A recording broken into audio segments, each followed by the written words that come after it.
सुप्रभात बच्चों। मैं 8वीं कक्षा के लिए आज तुम्हें आई हूँ पढ़ाने। और इसमें तुम जो पाठ पढ़ रहे हो गुरुजी। गुरुजी सुनते ही कितना अच्छा लगता है ना कि गुरुजी के बारे में कुछ होगा। पर इसमें एक बालक की कहानी। बालक बहुत तुम जैसा ही बालक है वो, किंतु उस बालक के बारे में तुम तो थोड़ा पढ़ ही चुके हो। वो कितनी शैतानियां भी करता था, फिर भी उसकी माताजी चाहती थी कि उसे उसके लिए कोई मास्टर रख दिया जाए, तो मास्टर भी रखने का प्रयास किया जाता है। और वो इतना शैतानी करता था कि अपने घर आए मेहमानों तक को नहीं छोड़ता। उसने अपनी माताजी को भी परेशान कर रखा था।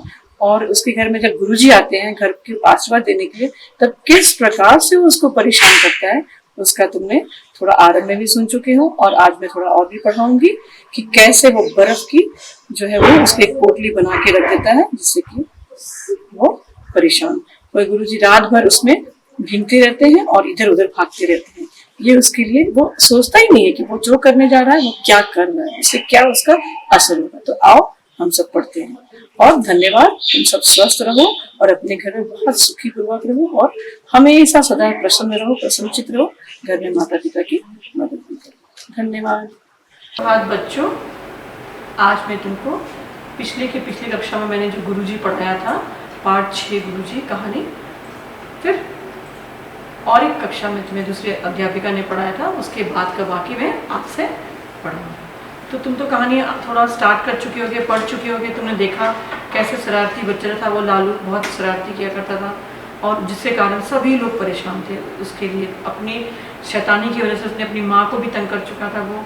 और फिर वो पढ़ाई में थोड़ा ठीक ही था, मगर उतना कमज़ोर नहीं था।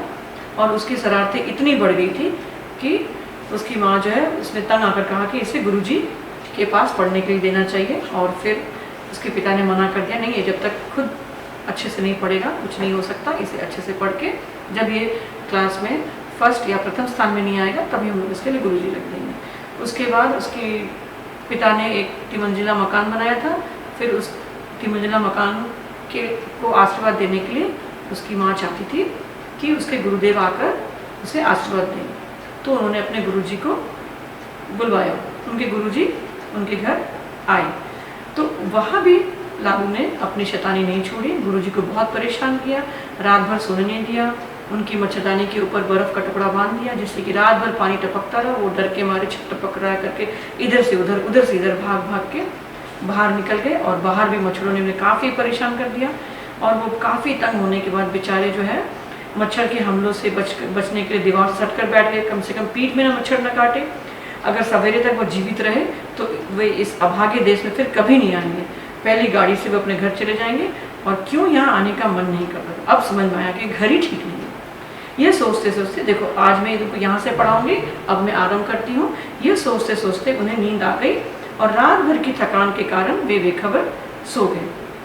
ये तो होना ही था। रात भर अगर जो इंसान वो भी वृद्ध थका हारा और ऊपर से उन्होंने बहुत अच्छे से खाया था, बहुत ही गरिष्ठ भोजन यानी बहुत ही मसालेदार खाना खाया था जिससे उनकी नींद भी थी, लेकिन इस भागा दौड़ी में वो सो नहीं पाए थे।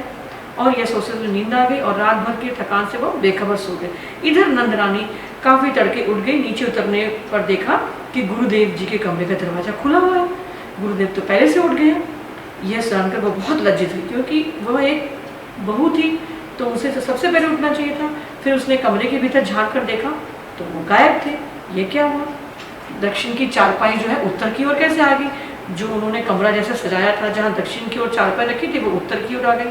फिर रात भर जो है गुरुजी कमरे में इधर से उधर सामान की यहाँ सुहा कर रहे थे, एकदम भागा दौड़ी मचा रहे थे।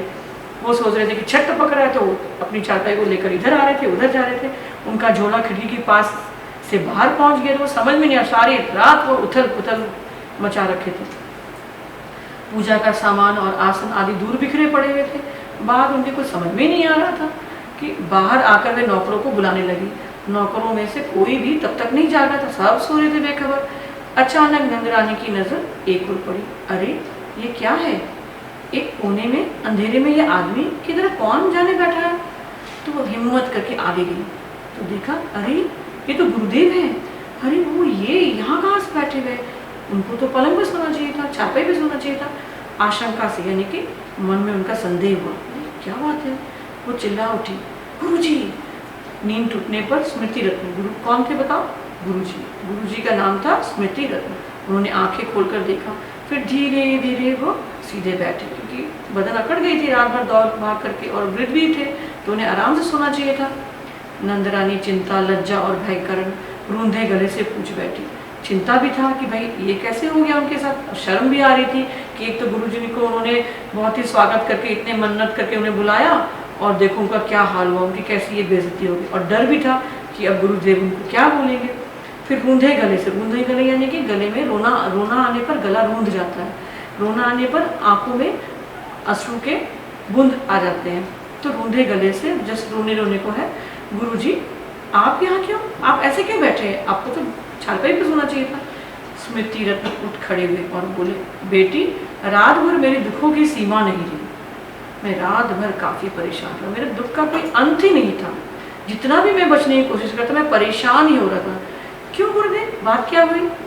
तुमने नया मकान बनवाया तो जरूर है, तुमने बनाया है, पर बेटी ऊपर की सारी छत छिटक गई। गुरुजी को जरा भी आभास नहीं था कि किसी ने उसके साथ कोई बदमाशी किया। वो सोच रहे छत फट गई है, वहां से पानी टपक गया। रात भर पानी टपकता रहा, कहीं छत ना गिर जाए, इसलिए डर कर मैं बाहर भाग आया, लेकिन यहाँ भी बचाव न कर सका। मच्छरों के झुंड सारी रात काटते रहे, इसलिए तो वो मच्छरदानी लगा के सो रहे थे। रात भर इधर उधर दौड़ता रहा। बहुत मान मनोबल के बाद गुरुजी यहाँ आए थे, और यहाँ उनकी ये हालत। तो नंद रानी ने बहुत उनको बुलाया था, बहुत संदेशा दिया, तब जाकर गुरु माने थे आने के लिए। वो भी सीधे यहाँ नहीं आ रहे थे, वो तो जा रहे थे कहाँ, काशी जा रहे थे। तब उन्होंने सोचा चलो अपने इस नंद रानी के पास से होता हुआ आऊँगा, तब वो आए थे। वो सीधे तो यहाँ आने वाले नहीं थे, वो तो काशी होकर काशी जा रहे थे, इसलिए मौका लगा था तो आ गए थे। तो वो बोले कि देखो मैं बहुत तुम्हारी मिन्नत करने पर यहाँ आया हूँ। नंदरानी भी मानी। यहाँ उनकी ये हालत देखकर उसकी आंखें गीली हो गई। वो बहुत दुखी होगी कि ऐसा कैसे हो गया, मेरे गुरुजी को सम्मान मिलने के बजाय उनका पूरा सामान छितरा हुआ है पूरे कमरे में।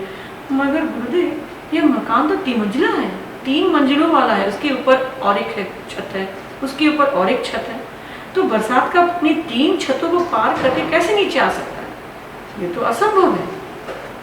तो बच्चों आज मैं यहीं तक पढ़ाऊंगी, फिर अगली कक्षा में पढ़ूंगी। तो तुम जान गए कि इस कहानी के जो लेखक है वो शरत चंद्र चट्टोपाध्याय है, और इस पाठ से हमें शिक्षा भी तुम्हें लेनी चाहिए कि अपने शैतानियों से किसी को कष्ट नहीं पहुंचाना चाहिए, किसी भी इंसान को तकलीफ नहीं देना चाहिए, चाहे वो उनके अपने माता पिता हो, चाहे वो कोई उनका मित्र हो, चाहे उनका कोई गुरुदेव हो, या कोई भी इंसान हो। इतनी शैतानी अच्छी नहीं होती। हाँ बच्चे करते हैं शैतानी, लेकिन इतनी शैतानी अच्छी नहीं होती है। तो हर बात का हमें एक सीमित, एक कोई भी सीमा है, सीमा रेखा को याद रखना चाहिए। तो तुम्हें मैंने अब देखो पहले इसमें व्याकरण का कार्य दिया है, निबंध लेखन है, फिर उसके पश्चात पत्र लेखन है, फिर कुछ व्याकरण का दिया है, उसके पश्चात देखो फिर तुम्हें इस पुस्तक के प्रश्न है, वो तुम्हारा दीर्घ उत्तरीय प्रश्न से तीसरा, चौथा है। फिर उसके पश्चात तुम्हें व्याकरण एवं भाषा कौशल पूरा मैंने तुम्हें लिख दिया है, वो पुस्तक में लिखोगे। फिर अगले पन्ने में जितना तुम्हें तुम्हारा जो अभ्यास कार्य है वो दे दिया है। कुछ जो बीच के प्रश्न नहीं है वो तुम्हारे जो वो पिछली वाले जो बचे हुए पन्ने पढ़ाए होंगे तो उसमें वो प्रश्न बता दिए जाएंगे।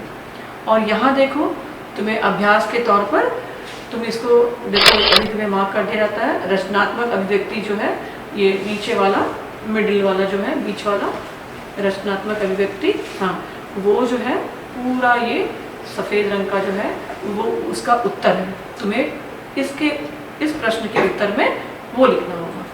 वहाँ लिखा गया है do it in your file. रचनात्मक अभिव्यक्ति जो है वो तुम्हें इसका उत्तर यहाँ है, वो तुम्हें इस पे कॉपी में अपना लिखोगे। बहुत ही अच्छे से उत्तर दिया गया है कि लालू की शैतानियों से सभी परेशान थे। रचनात्मक अभिव्यक्ति जो है, हाँ आपकी दृष्टि में लालू को सुधारने के क्या उपाय हो सकते हैं। तो ये सारे उपाय मैंने बता दिए हैं कि लालू को कैसे सुधारा जा सकता है। हाँ ये पूरा उत्तर यहाँ दिया गया है पॉइंट वाइज। ये तुम देखना, ये तुम्हें जरूर तुम्हें मदद मिलेगी, तुम्हारे लिए लाभकारी होगा कि कैसे किसी शैतान बच्चे को हम सुधार सकते हैं जो अति शैतान हो, लालू की तरह। कम शैतान बच्चों को तो समझा के हम सुधार सकते हैं। इसके पश्चात जो है वो छात्र जो है वो स्वयं करेंगे, वो तुम अपने आप करोगे। इस प्रकार मेरा आज का ये तुम्हारा पाठन जो है समाप्त होता है। धन्यवाद।